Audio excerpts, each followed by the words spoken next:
dissemination, exploitation, and visibility. Just to put it into the frame, this is about making your project or your program known, to raising the awareness about your own organization, about your network, about youth in action. DEOR is usually written and mentioned as one thing, but if we see it in two phases, this might help us a little bit understanding it. So the first part, what you do with the results, you get them out. The results are in your bubble, in your project, in your network, in your group of young people, in this moment, in this room. So you have to get them out. So you have to spread information about the results. You have to spread your results more broader to a bigger public than is the one in the project. To use the results and to increase the impact of your project. Showing the results, this is one of the first things, so you have to make the invisible visible. A lot of things that happen in your project, personal development, learning of soft skills, they're not seen to the eye, you can't touch them, so you have to make them visible. So you have to document the results. Youth Pass is a very good one. I think you all know more or less what Youth Pass. It's a recognition of non-formal learning. First of all, for the people involved, the young person, so they understand what they learn. Then for society, so society is understanding that we're not just having fun and watching boats and having intercultural evenings in the seminar, or volunteers are not just having fun and drinking when they go for half a year away.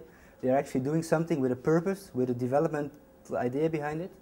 And then of course for the corporate sector as well, that the companies understand that you have learned and you have gained some skills, etc. One thing is to document your methods and your approach. A lot of times we do what we do because it works and we feel that it works. But what do we actually do? What methods do we use? What approach do we use? Because maybe over the years, step by step, we actually found out some really good stuff. So why to keep it in our head and in our projects? Let's document it. Let's make it visible. Show cooperation and networks. So show the results also is to show what kind of cooperation partners you have, what kind of international networks you have. Then the next one can be data mining. So it's to know to who sent the info to. So you have the info. So if you don't know to who to send it to, or if you send it to the wrong people, it will not have an impact. And give people a reason to get involved. A lot of times we try to let young people be part of our organization, to be members of our youth club, to be Facebook group members. But why should they, if there's no reason for them? So you have to give them something attractive. What is in it for them? As Estonian Nationality said, change your life, here is money. In the sense that we will provide you something, you will get something from it. A lot of times when you get so much information, if people don't understand what they can get from it, then it might not be so attractive. Yeah, also something that we mentioned before, one shoe does not fit all. Like for different people, you have to have different approaches, different ways of sending data. If it's a different format, is it a Facebook or is it a policy document? So you know what are the results, who to send it to, so how will you exactly publicize these results? So again, the info to the right people, the people that are important for you. If you want to increase the awareness of youth in action, because your aim is to get more young people that are blind to do EVS. If you send it to any random school, yeah, I don't know how useful it is. You know, if you work together with youth workers that are involved with dealing with the career planning of blind people, no, maybe you have a bit more chance. So it's important to decide who are the people you want to target. If you want to make some changes on a policy level, don't tell your mom, but make a lobby with your local council members. Social media networks is something that is brought out separately as a thing to do, because most of the time it is impossible to avoid this. I'm not saying this is the only way, but I do think it's an essential part in this. One of the other things is to go where the people are. You can't always wait for people to come to you. You have to go to them. as we discussed as well, especially when it's about youth, they're not always looking and around them and thinking, maybe I should talk to this youth worker. You know, you have to come to them. It's our job. If we want to promote it, if we want to let people know that we have something useful, then we have to tell them, hello, wake up.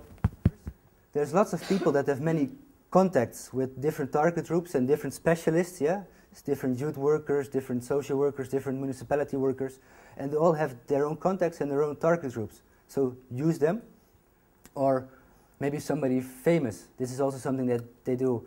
If you have a great action, a great project, then you ask a more or less famous person to be ambassador of your project, because people listen more to them, they have more media coverage, etc. So let's move on to the exploitation. So that's how to use the results and how to create an impact. So if we look at some experience of projects and in general the idea how to do this in the most effective way, the first thing that you have to do is you have to know your target group. So is it the policymakers, is it the young people, is it the parents, is it the male part of society, is it youth workers themselves? It doesn't matter.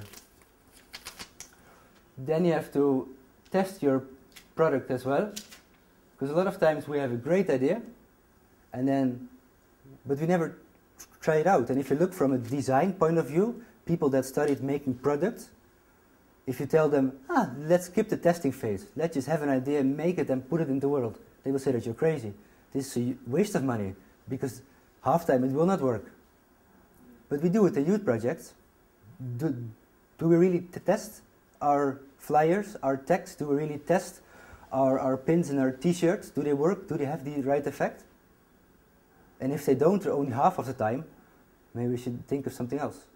For example, this webpage I was talking about before, that they were letting young people test read the webpage if the text was good.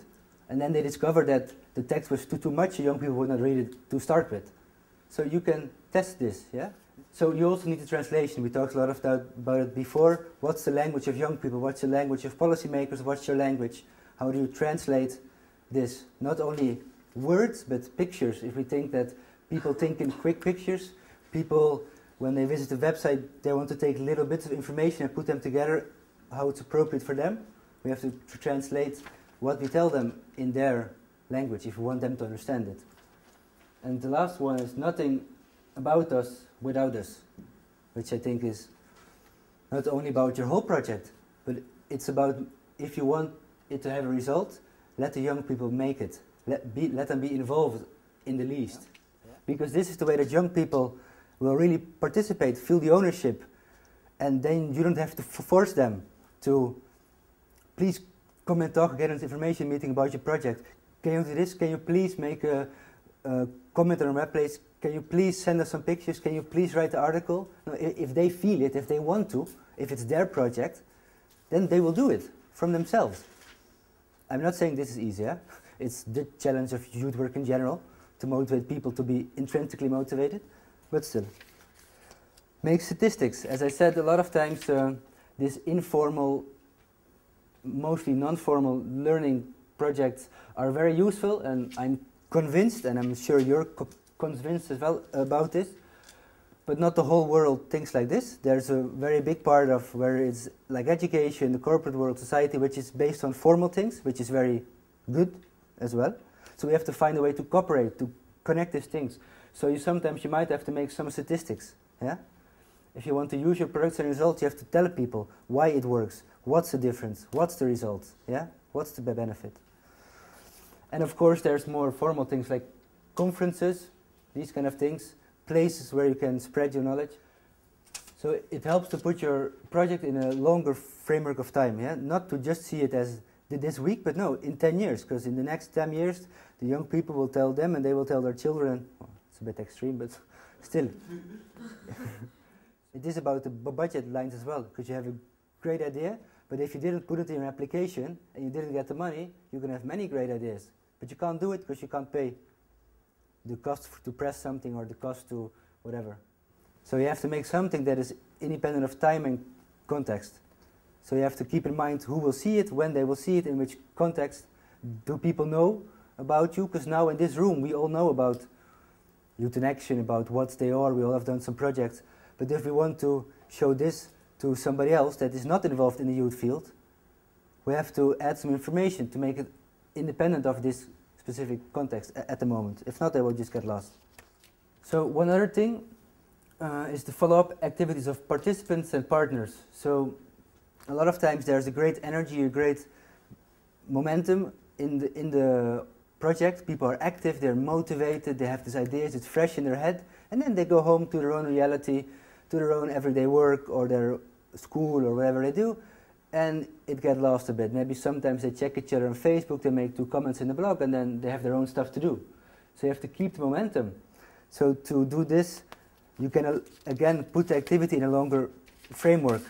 So not only to have the project, but also to get back after 1 month or after 3 months. Should we get together? Do we organize Skype conferences? Do we organize flash mobs later? Or you can prolong the activities.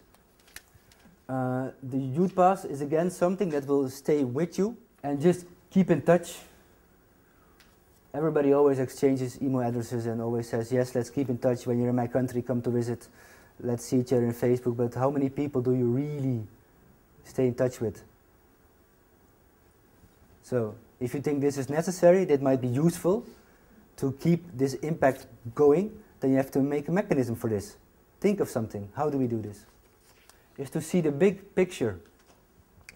This is one of my favorites. I think a lot of times youth workers work with young people in youth work centers and in local communities or in their own part of the city. But sometimes it's time to look over the hedge. So it's mainstreaming, not keep it in the youth work, but make it mainstream. So to have this kind of like cross-sectorial like approach. If we talk about young people, and for example, it's a very hot topic now, unemployment, then we should involve companies, we should involve local municipality, working people that deal with the welfare, we should involve the local arbeidsbureau, the like local bureau that like supplies you with jobs or vacatures, like the like job offers, the job office.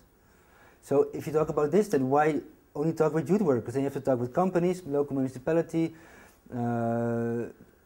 people that offer jobs, because the reality is that all these people are actors in this program, in a real situation. So if you keep it very strict, very small, then you never know what the people really need.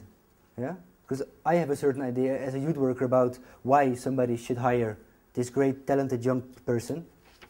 But if companies have a different requirement, then maybe that's very essential to know, because they're the ones who are hiring the people. Yeah? So look over the hedge, try to involve other sectors, other people that are in some way related or relevant to your project. It helps to make quality criteria for your project. So to also understand for yourself, what is a good project? What does this mean for me? Who do I have to involve? When does it really work? So to not only have a Facebook group, but to be in your local newspaper, because as soon as you create media coverage, it kind of challenges people to say something about it. Because if you make some statements, then people will react, or the journalist will go and ask also the other side of the story. And lobby. Try to talk to people to convince them of your ideas.